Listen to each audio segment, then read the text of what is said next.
near the from the middle to the end of the class, learning to have safe conversations. Before that, I want us to spend a few minutes talking about change, because that is that's what we have to do. We have to be open to change. We have to recognize that we need to change, and we have to be willing to learn new skills. And sometimes those are new ways of thinking in order to change. We all probably know that change is one of the most difficult tasks for any of us. And if you're like me, and you probably are in this regard to a certain extent, most of us resist change. We get, we kind of find our niche, or we find our place, or our habit, or our pattern, and we kind of want to stay there. But the irony of it is, you cannot not change.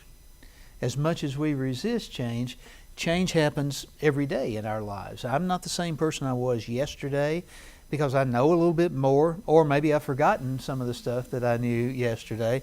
We're different people each day and each month. And of course you know this because we mark our growth by birthdays or by holidays or whatever. And we take pictures and we look back. Have you ever had this experience where you took a picture like maybe 10 years ago and you looked at that picture and then you said, I'm not so sure that I like that picture of me. Well, 10 years later, you look at the same picture and you say, you know what, that wasn't too bad. Compared to how I look now, I should have been more satisfied with how I looked then. Okay, so we all change, and some changes we cannot control, and some changes we didn't choose. And some changes we bring upon ourselves. So this is where I get a little bit of discussion for you, or from you. Why are some of the reasons? Why is change so difficult sometimes? Or why do we resist change? I can ask that question a couple of different ways. Yeah, we're comfortable, and change means you can't stay there anymore. Wherever there is, you're going to have to move. And I don't like that. Why don't I like that? Because I'm comfortable, that's one reason. Why else?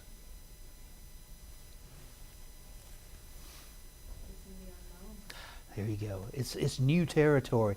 And I may not have ever been there before, and I don't know what's waiting for me out there. And I can imagine all kinds of scary things that await me. And so it really does, for most of us, it raises our anxiety levels somewhat. What else? Maybe sometimes we can be set in the way that we are, and not really allow the changes necessary. Yeah, and in fact, that's a really, really good point. There was a guy in my office today, in fact, and he has been, by his own admission, he's been really, really difficult to live with. And as he is learning more and more, what he's also learning is, I didn't know what I was missing in this relationship. I had no idea what I was missing until I started enjoying some of the benefits of that change. Right? Any other thoughts about change? The temporary psychological thoughts of yesteryear, being that change is not possible to be made. Yeah. That you have no right to expect someone to change. Yeah. If you love them, you got to take them as they are. Yeah, that's a really good point. And a lot of people struggle with that. Should I expect her or him to change? And I think for the sake of the relationship, yeah. If both of us are not participating as fully as we can, or if we're not doing everything we can for the sake of the relationship, yeah, I think it's reasonable to expect the other person to change. And I think it's also a matter of respect and respect and love and also safety. we're going to talk quite a bit about safety before our class is over tonight. Y'all mentioned most of the ones that are on my list here that are on, I think maybe on your list. I'm not sure if they are or not. It's new territory. It's risky. It's scary. It's difficult. It requires some effort. Most of the time, change, you can't just sit back passively and expect change to happen. It requires us to do something. It can be painful. Habits are very, very powerful, and this is where the brain neural pathways come into play too. And you've been doing something one way for 25 or more years. Those pathways are really, really set and very deeply. And so it's not easy when you start doing something differently. I mentioned this a few weeks ago when we talked about the brain, but several months ago, I'm right-handed, but I broke my right elbow, and so I'm walking around in this like it looks like a RoboCop kind of brace on my arm, and so I've got to learn to brush my teeth left-handed. I've got to learn to shave left-handed, and it's not hard to comb my hair. My dad used to say combed his hair with a washcloth, and so I can do that too. But everything that you've done with your dominant hand, you have to do with your non-dominant hand. That requires those neural pathways to change. When we have to, we can do that. If you are right-handed and temporarily you lost the use of your right hand and you had to learn to write left-handed, you can do that. You don't like it, and it's not fun, and it's uncomfortable, and it's messy until you get into the hang of it. But you hear about the guy, this guy from Norway, before the war, he won the Olympic shooting the pistol contest with his shooting with his right hand. yeah, In the war, he was part of the resistance, and he lost his his right hand, his right arm.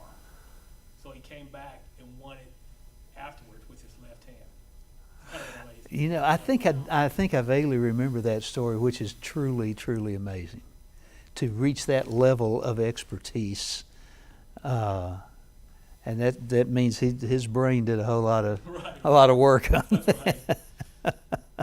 No, but this is a perfect example. So other reasons change can be difficult because of the disapproval of others, and some of us, and I grew up kind of learning how to be a people pleaser, and I didn't want to displease anybody else, and so when you're trying not to displease other people, that makes it tough, because you've always got to take the temperature, and I wonder if I say this or if I do this, what will he think, and what will she think, and what will they think about this change. And so sometimes it's easier and simpler to stay in the mess we're in. Okay, so I've got a story I'll tell you. I may have told you this story, but it's okay. I haven't told you today. And so I grew up going to church and going to church camps and things like that. There was an elderly man, an African American preacher, who I remember listening to even as a kid, and he was just so good. He was one of these guys that didn't have a lot of formal education, but he was wise. And I remember hearing him say this one time, and I may have been, 8 or 10 years old, but he was talking about some church people. They want to, they don't want the church to change. They want to stick with the status quo. And then he said, status quo. Status quo. You know what that is, don't you? He said, that's Latin for the mess we're in. And I love that. I've remembered that for a million years now. And but it's really, really wise. It's really profound. And some people are content to stay in the mess they're in, whether it's a relationship mess or any other kind of mess, rather than expend the effort and take the risk to change. I love when I'm teaching my classes at SMU, I always include this story, the ancient story that everybody in here is aware of. The Israelite nation were slaves. They were slaves in Egypt. And you know how slaves are treated. And slaves are treated horribly and despicably. They're objects. They're not people. They are tools, instruments. Whoever owns them, they use them however they want to use them. They abuse them however they want to abuse them. And so God called up Moses, and Moses was resistant at first, but then God called Moses and sent him down to Egypt, and with all of the plagues that God provided, excuse me, then finally Pharaoh allowed the Israelites to leave captivity. And so they left. How many? I've read one time, I think there maybe were as many as 400,000 Israelites. Does that sound familiar to anybody? I don't think I'm making it up. But there's a huge, huge crowd of people that were being led out of Egypt through the Red Sea into the wilderness. And so what happened in the wilderness is God provided them guidance, He provided them food, He provided them water. But what happened? What happened with some of the people when they were in the wilderness? I don't know if I've ever been in a wilderness, but I understand it's not a whole lot of fun in the wilderness. Somebody didn't make it. They didn't make it. They started murmuring, they started complaining, and that's it. They said, you know what? I think we're going to select a new leader here, and one who will take us back. Every time I think about that story, it is still astounding to me. It's what we do as humans. It's like we had it so good back there in Egypt. Yeah. Exactly. Yeah, let's go back to Egypt where we had it so good. Yes, Joy. I think I've heard you say before, I'm making this up, I don't know, but it's kind of like when someone says they're living in hell, but at least you knew the name of the street. Yeah. It was a familiar thing. That's one of my clients, and she was in a terrible situation in her relationship, and so my challenge to her is, when are you going to be ready to do something about it? And she said, Harold, why would I leave hell when I know the names of all the streets? And it was a really great quote. It was a really sad situation for her to be in.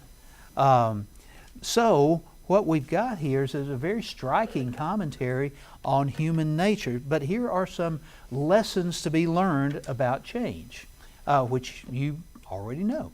Change means going from point A to point B. In order to get to point B, you actually have to leave point A. That seems pretty simple and straightforward, doesn't it? But here's one thing that I think is really important for people to remember when we are making changes in our life. Regardless of what the change may be, going from a bad situation to a good situation, or going from a good situation to a better situation, there's always going to be a wilderness of some kind. It may be a big, bad wilderness that we are in for a long, long time, or it may be a brief, not so bad wilderness. Or some resistant. A what? Or some resistant.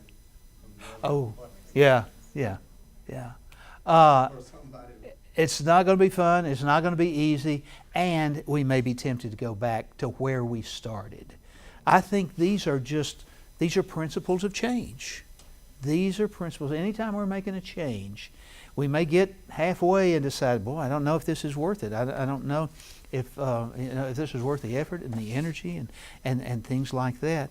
Along with, and it's probably included under, so it won't be fun or easy, is there will be mistakes, there will be problems, there won't be a bed of roses. Yeah. There are thorns in the wilderness. That's a good point. That's exactly right. And once we accept that fact, it's manageable. Once you recognize and accept the fact that this is not going to go swimmingly without any bumps in the road or thorns, then the thorns become manageable because we didn't have unrealistic expectations. Have you ever heard of the book? Maybe you've read the book, The Road Less Traveled. Have you heard of it?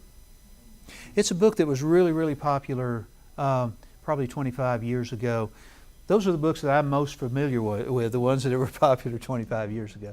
It was written by a doctor named Scott Peck, And the first line, the first sentence in the book is, life is difficult. Okay?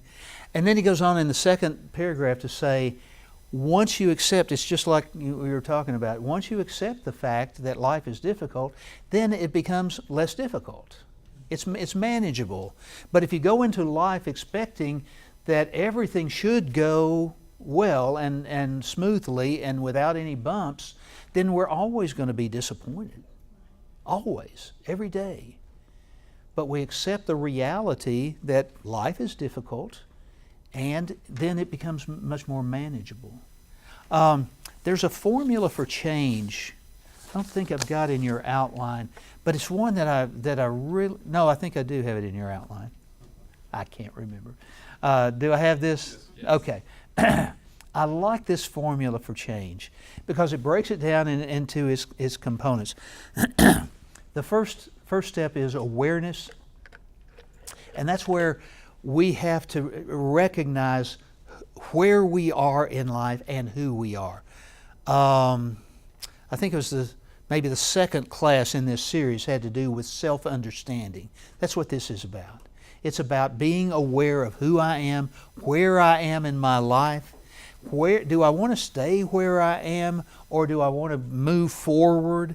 And if I want to move forward, where do I want to go? And what are some changes that have to take place if I'm going to move forward? Now, some people don't have this level of awareness, and so they need to kind of figure out a few things before they can move forward. They've got to figure out where they are, where they're starting from, and then where they want to go. A second step is visualization, where I can actually look ahead in my mind's eye and I have a sense of what is possible. In a counseling session, I may do it this way. I may say, okay, I'm going to give you a magic wand here. And I'll usually hold up my pen. I'm going to give you a magic wand, and you have, with this magic wand, you have the ability to make next year, we're going to fast forward a year ahead, and you can make next year anything that you want it to be. And so their task is to visualize what they would like their life to look like a year from now. And most people can do that. And the interesting thing is, when I give them a magic wand, they don't come up with anything that's impossible. They don't say, I'm going to win the lottery and I'm going to live happily ever after. But they do stay in reality. And this is the way I want my reality to look a year from now. That's part of the visualization process. I have a sense of what is possible. I realize that changes can be made, and I can see what is possible in my life. The third step in the formula is empowerment. It's where somebody comes to the realization that I can. There are things that I am capable of doing. I can take some steps. I can make some changes. I'm not a helpless victim unless I choose to be. The only way I'm going to be a victim if it's by my choice. So I'm not a helpless victim unless I choose to be. And so, but the main thing about empowerment is it is possible for me to do something about my situation. I can't change him and I can't change her, but I can change me. And if I change me, then my situation is going to change. Okay? Now, that's pretty simple and straightforward. And like I say in my office frequently, it's really easy to talk about these things in my office. Out in the real world, it becomes much more challenging. A fourth step is commitment. And I'm going to give you all a chance to jump in and make comments in just a minute on these. Commitment simply says, I will. I will. I will take some steps. I will make some changes. And commitment doesn't say, I ought to, or I need to, or I'll try to. Commitment says, I will. And I'll use the story of the prodigal son. The prodigal son had to come to himself, and it's kind of like hitting himself in the head, and he said, I will arise and go to my father. And if he had just said, you know, I really ought to go back home. I wish I was back home. I'm going to try to go back home. Well, he'd still be in the far country. And not until he said, I will arise and go to my father, was that possible. And you may like the quote from Yoda. Yoda says, there is no try. There is either do or not do. Okay. So if you don't believe me, at least believe Yoda, right? Commitment says I will. I will take the steps that I am capable of taking. And then the action component is I do, or I am doing. When the prodigal son got up and he actually walked home. And he was rehearsing in his head what he was going to say when he got home. The one point that I want to make here, and then I'd love to hear any reactions or observations that you have about this. The note that I want to share is that it's possible to get stuck at any point along the process. And getting stuck is easy. Sometimes getting unstuck is not easy at all. But it's possible, if you have awareness and visualization and empowerment, you may get stuck at the commitment level. Or you may get stuck at the action level. You may get stuck at any of these levels along the way. So what thoughts do you have about that? Having SMART goals is SMART. Yeah. And Yeah. realize that it doesn't have to be 100% completed to be able to have good Yeah. enough to move forward. Yeah. Yeah. If you're planning a trip, if you're going to drive from here to Knoxville, Tennessee, for example, and yeah, that's a long way, especially through Arkansas. You drive a little ways, and let's say you stop in Memphis or you stop in Nashville. Have you failed? Have you failed in your journey? No, you've just stopped before it's finished yet. And there may be road construction along the way, and you may have to take a detour, or any number of things can happen to impede our progress or to change our path, and you may have to call an audible or whatever. But as long as you're still on the path and still on the journey, then you're still capable of making progress. I want to pass out this. I didn't send this, but Ryan had these copies made for me, so I'm going to maybe I'll ask you to help me pass these out if you don't mind on this side, and if you will help pass these out on this side. This is something I found several years ago. It's called A Portrait of Progress. Adapted from an author named Portia Nelson, and it's kind of similar to the formula for change here. Thank you. But I pass this out to clients frequently because chapter 1 is ignorance, or you might even call that a lack of awareness. Chapter 1, ignorance. I walk down the street, there's a deep hole in the sidewalk, I fall in, I am lost, I am helpless, it isn't my fault, and it takes forever to get out. Chapter 2 is denial. I walk down the same street, there's a deep hole in the sidewalk, I pretend I don't see it, but I fall in again. I can't believe I'm in the same place, but it still isn't my fault, and it still takes a long time to get out. Chapter 3 is habit. I walk down the same street. There's a deep hole in the sidewalk. I see it is there. I still fall in. It's a habit. My eyes are open. I know where I am this time. It is my fault, and I get out immediately. Chapter 4 is change. I walk down the same street, deep hole in the sidewalk. I walk around it. And chapter 5 is individuation.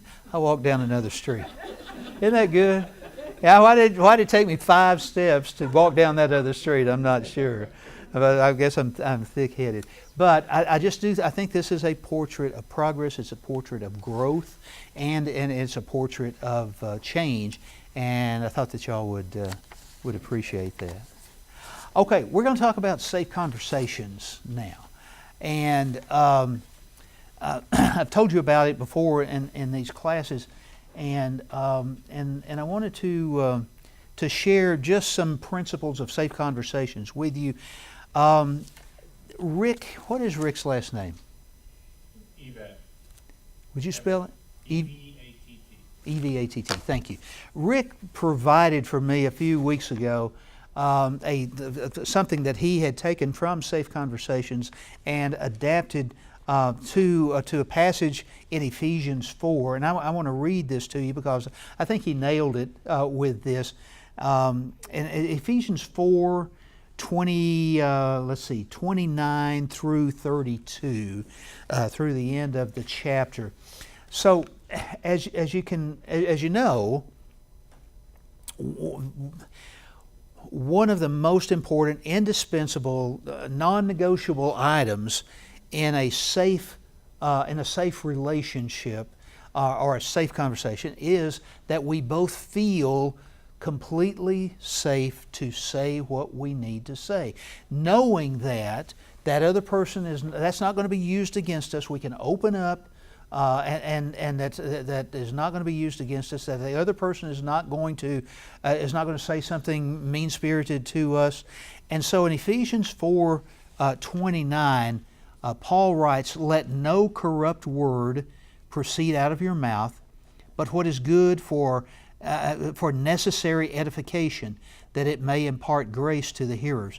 And do not grieve the Holy Spirit of God, by whom you were sealed for the day of redemption." And then verses 31 and 32 they're right on target with the whole safe conversations principles.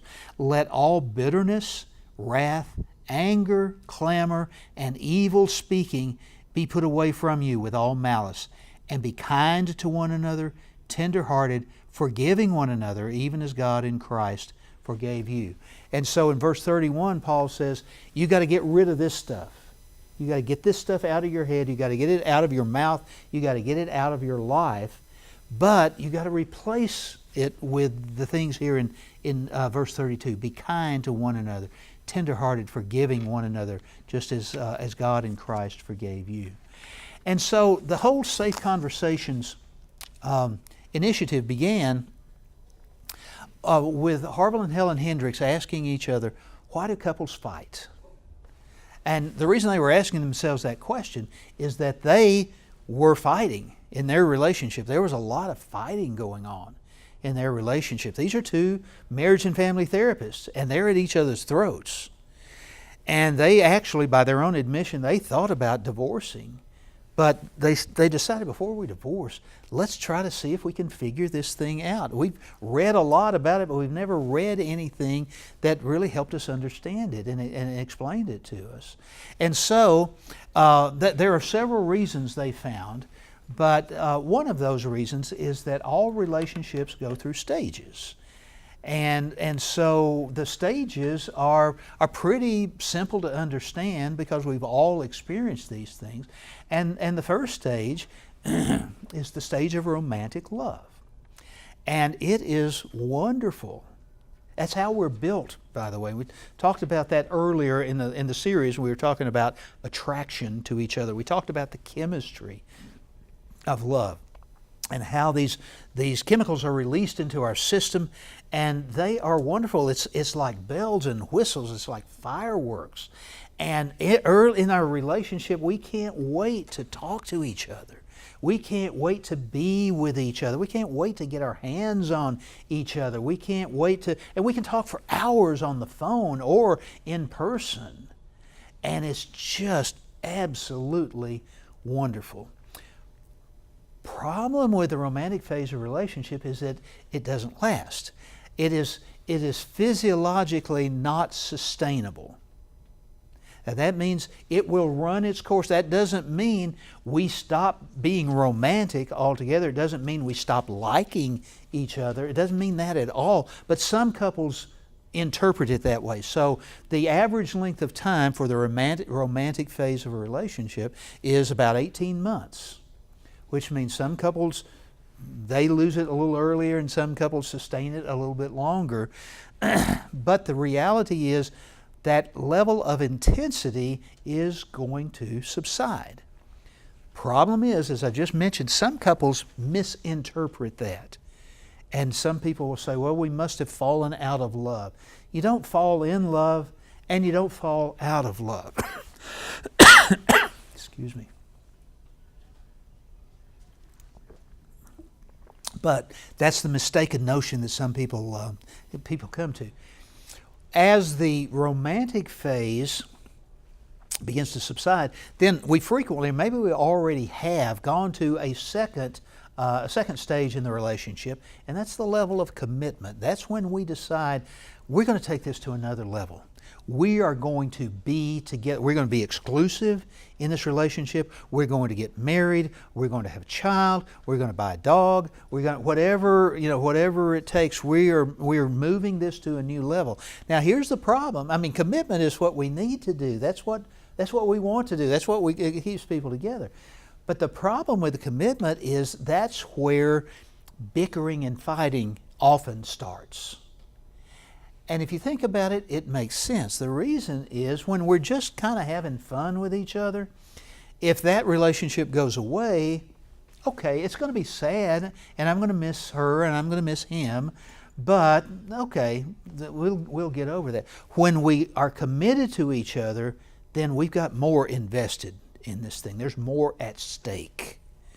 And so we got more to lose if that other person goes away. Or if that other person betrays me in some way, it's gonna hurt a whole lot more. So I'm much more hyper vigilant then, and so I may become irritable. The other person may become irritable. We may bicker about things that don't really matter, and we don't even know where that's coming from.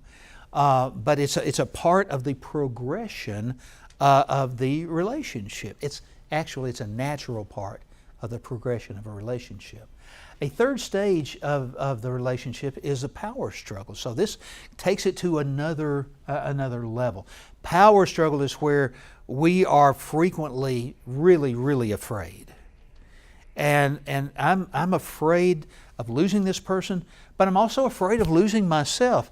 And if I think that she or he is trying to change me, and that's what oftentimes happens, we're attracted to the differences. I'm attracted to somebody who's different from me, and she's attracted to somebody who's different from her. But then when we get into the marriage relationship, sometimes we start trying to change each other. And talked a little bit about this last week, that our relationship really would be better if you were more like me. No offense. Well, that's very offensive. Yeah, of course that's offensive. I used to tell you I like you just the way you are. And now I'm kind of telling you it's not really good. The way you are is not really good, or not good enough. You would be a whole lot better if you were more like me. And that message is, you're not good the way you are. And that's a really hurtful, devastating, painful message to hear. So that's where power struggles kind of ensue. Again, I'm gonna make 3 more comments here, or 4 more, and then I want you to jump in, because you usually have better things to say than I do. 4 outcomes of the power struggle. The outcomes are, number 1, what we call a hot marriage. And a hot marriage doesn't have anything to do with sex, by the way. Hot marriage says we are going to fight till death do us part. Okay? We're not going anywhere except we're going to go to our separate corners to get our breath, and then we're going to come out for the next round. Okay, that's the hot marriage. The parallel marriage is where he has his life, she has her life. He has his friends, her friends, his activities, her activities. And there's very little, these 2 circles, there's very, very little overlap. They live kind of parallel lives. And they may come together for money purposes, or for child rearing purposes, or for vacation purposes, or whatever. But generally those are almost married singles. Okay? A A third possibility is that people divorce, and people do this at a very, very high rate in our culture, as you already know. But there is a fourth option, and that is that you can have your dream relationship. And in just a minute, we're going to talk about the features of a dream relationship.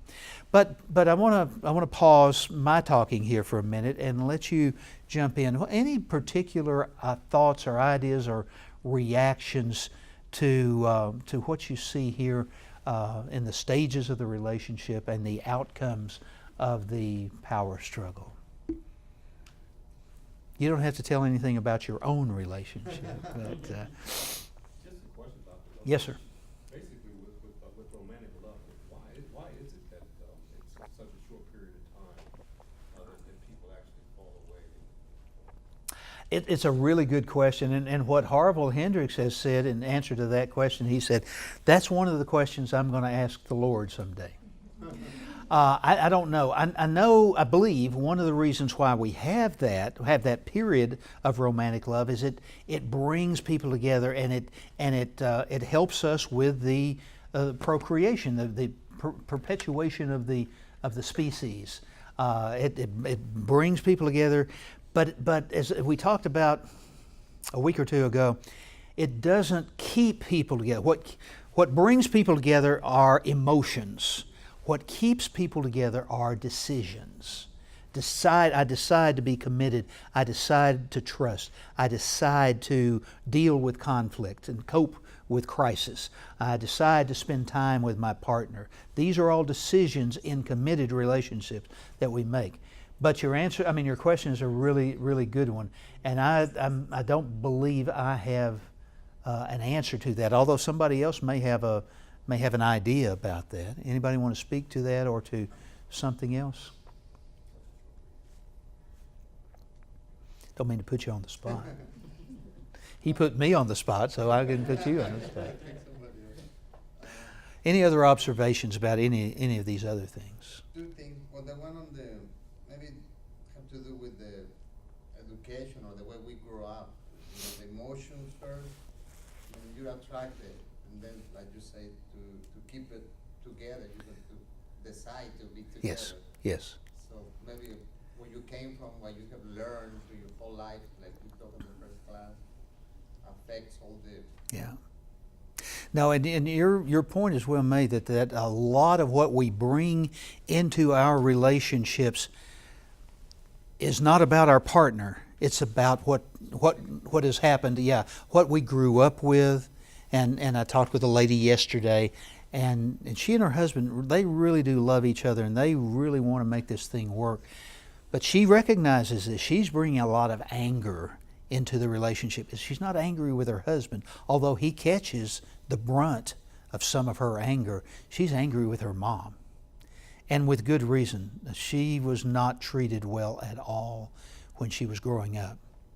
And so she's going to have to deal with some of that anger because it keeps interfering with the relationship. Her mom's gone and has been gone, but she still has to resolve some of that anger because it's keeping her marriage disconnected. Because it's not fun when he says something to her that's a pretty benign kind of statement and she just jumps all over him. It's not fun. And she knows that. She recognizes that. She acknowledges that. But she keeps doing it. So I can imagine for her husband, though, and that's got to be a difficult type situation where she gets mad and, he doesn't. How do you react to something like that? Because Yeah. even if you don't react verbally, if you are visibly upset, that could also just make the situation a little bit worse. Yeah. So I imagine, what would you say to him for him to be like, okay, it's one thing not to say anything and you restrain yourself, but if you're still visibly upset by Yeah. it, that hurts the situation. That's right. How do you prevent from being visibly upset? Well, I'm not sure you can prevent that, honestly. And he and I have talked about it. These are both really good people. He is a kind-hearted person. He's not perfect, and he's made more than his share of mistakes too. But He doesn't want to retaliate. The main reason is she's a much better talker than he is, and he knows that. So if he gets into these verbal battles, they're not going to solve anything anyway. But he's probably going to lose in the second place. But he doesn't feel safe. What the outcome is, because they're disconnected, if he's got something really important he wants to share with her, he may not share that with her, because he's walking on some eggshells here. And he does it. She's kind of unpredictable, and she acknowledges that. But if he says this, he tries to anticipate. Okay, if I say this, what will she say? If I say this, what will he say? Or what else will she say? And he can anticipate it a little bit, but he can't predict it because there's a certain level of unpredictability there. So what they are going to have to do, and what they're going to start doing, is working hard, and I'll get to this on the next slide. But working hard at helping each other feel safe. She feels safe with him, but he doesn't feel safe with her. Okay. Sounds like they're walking down that same street with a hole. I think that's a good observation. Yeah, they keep falling in. It's the same street, people. Come on. Yeah, that's a good observation. One question. Yes. About the divorce.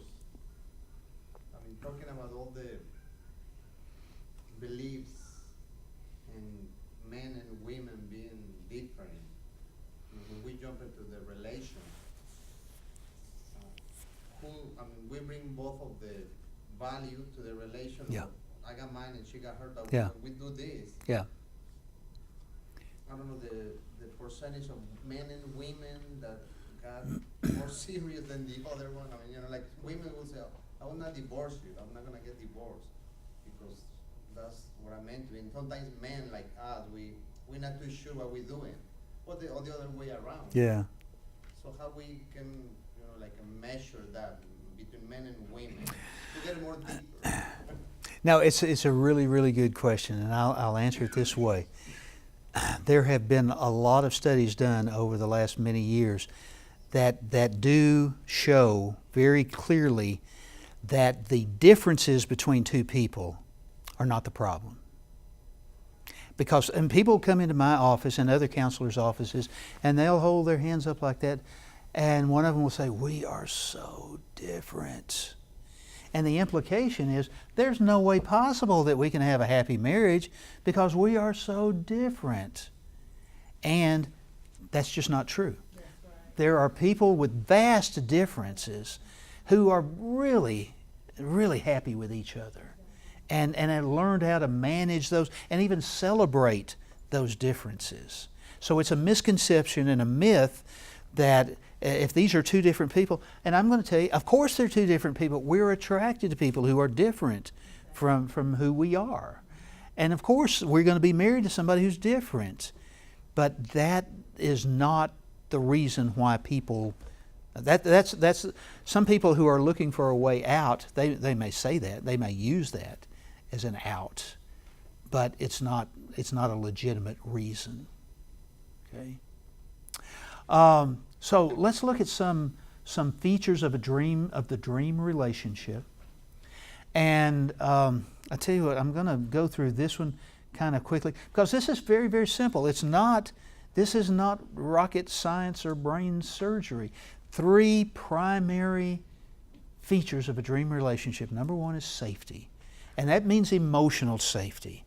That I know that whatever's on my mind, I can share with my partner. And she knows that whatever's on her mind, she can share with me. And we're going to be safe. I may not agree with her and she may not agree with me. But that's not the objective. The objective is that we've created an atmosphere in our marriage, a culture in our marriage where we both feel safe. And that's what the Ephesians, I actually read the Ephesians chapter a little bit early. That's where this fits. Ephesians 4:29 through 32. We take it. There's no reason in the world for me to talk to my partner in a way that is critical that is demeaning, that is contemptuous, that is name-calling, that is negative in any way. That accomplishes absolutely nothing.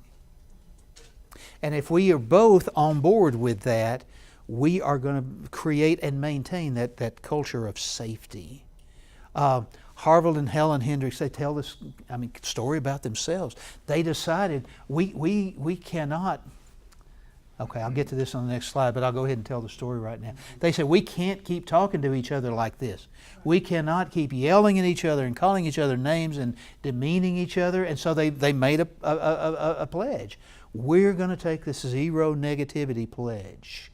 That's what this red bracelet is about. It helps remind me, I don't want to do that. I don't want to be negative toward my partner, but I don't want to be negative at all. Because if I'm sitting there watching TV, and I admit I have a problem with this, especially politically. Okay, but if that's why I don't watch. I don't want to watch the news. I don't want to watch the debates. I don't want to watch any politics, because it kind of encourages me to be negative. But it may not be. If I'm negative at the TV set, that affects my spouse. It's not directed at her. But my negativity about somebody else or about another situation can adversely affect her. Oh, so what Harville and Helen said, they took the zero negativity pledge, and then they realized we don't have anything to talk about. There's long periods of silence in our marriage, and I'll tell you how they adjusted to that. Okay, so the features of a dream relationship, and this is very, very simple: safety, connection, and joy. Safety. There's no connection when we don't feel safe. There cannot be a full, complete connection when somebody doesn't feel safe. Safety is the first, and absolutely, all of these are non-negotiable, but safety is the first one that's non-negotiable. That will enable us to connect in ways that maybe we had not connected in a long, long time. Maybe not since we first got together with each other and we felt all of that connection. You remember the still face video, the little baby whose mom kind of did the still face? Did we see that last week? Or? Yes. Okay. That baby and her mother, that attachment between those two people, that represents original joy. What do babies have to worry about, right? If they're being treated well, if they're being loved, and if they are attached to loving parents, that's joy. You saw it in that little child's face, and you heard it in her squealing and her playing with her mother. And so the features of a dream relationship are safety, connection, and joy. The three important things about safe conversations.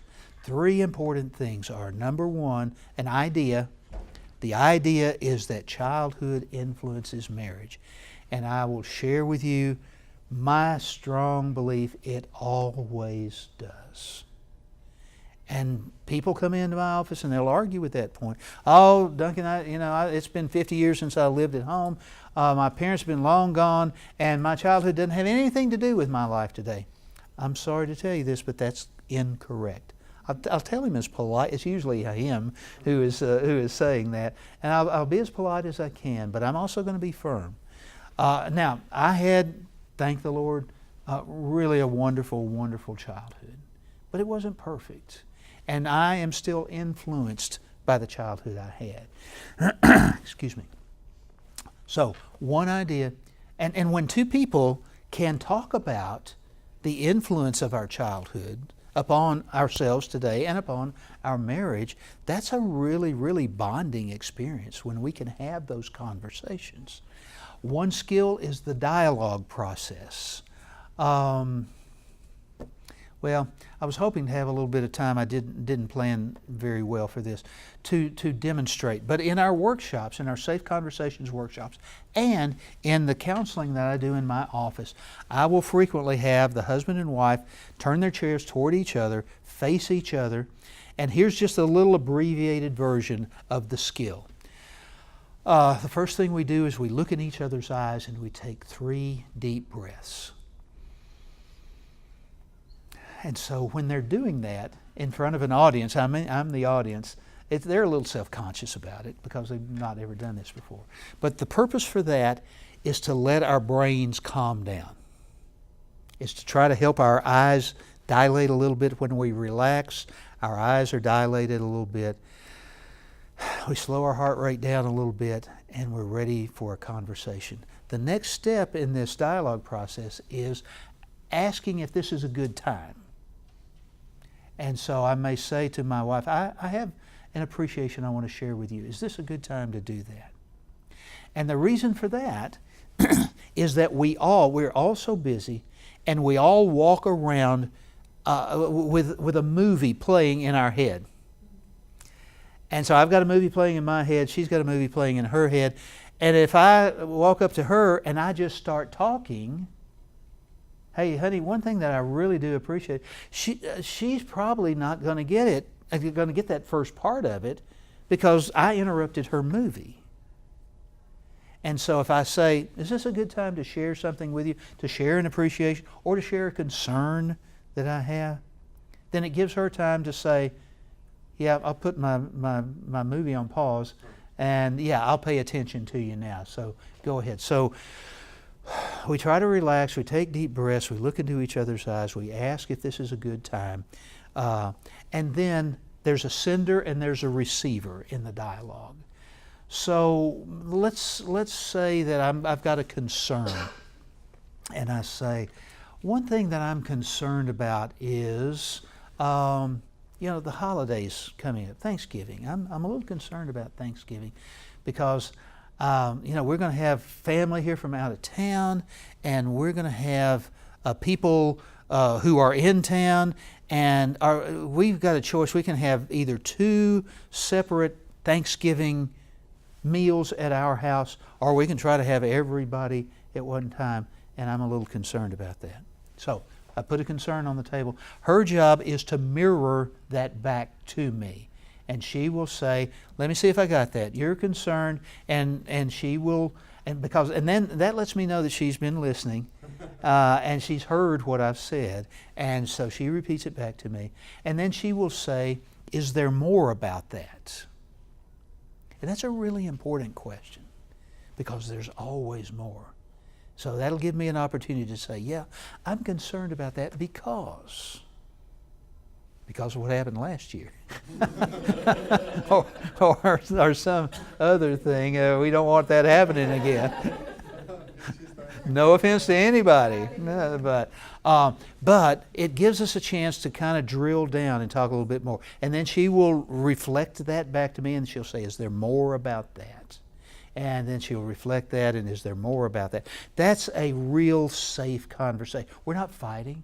We may not agree on everything, but it's not a fight. It's a discussion to try to help her understand what I'm concerned about, and then she'll have an opportunity to see to let me know if she shares my concerns, or maybe she doesn't share my concerns.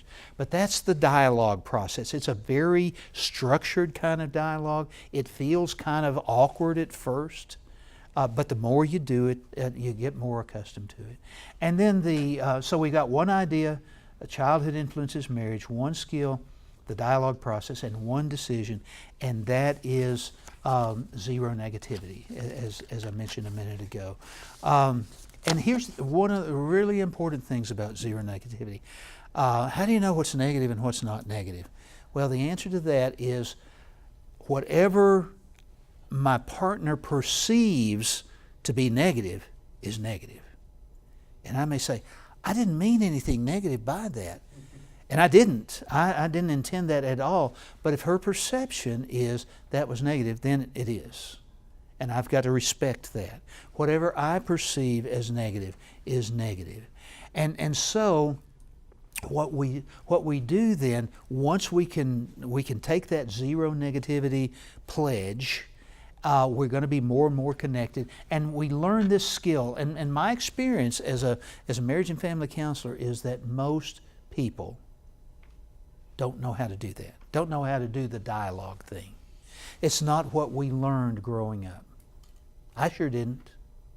There's a lot I didn't learn about communication when I was growing And so, anyway, that's the three important bullet points to safe conversations. One more quick thing, and I want to respect your time, and we'll be closing down. But what Harville and Helen did when they realized that they didn't have as much to talk about if they were not being negative with each other, they learned how to ask questions out of curiosity. And tell me more about that is a great curiosity question. And if she said, I'm kind of revealing all my tricks of the trade now. So when Joy says something about had a good lunch with some friends today, I want to say, tell me more about that. That tells her I'm listening. That tells her I care about her lunch. And you got to be sincere if you're going to say that. You can't read it from the palm of your hand. Tell me more about that. You got to mean it. You got to mean it when you say it. You can't take a cheat sheet with you. But it's a great curiosity question. The other thing that I'm going to leave you with is what Harville and Helen have done with each other for years, is they will not go to sleep without expressing three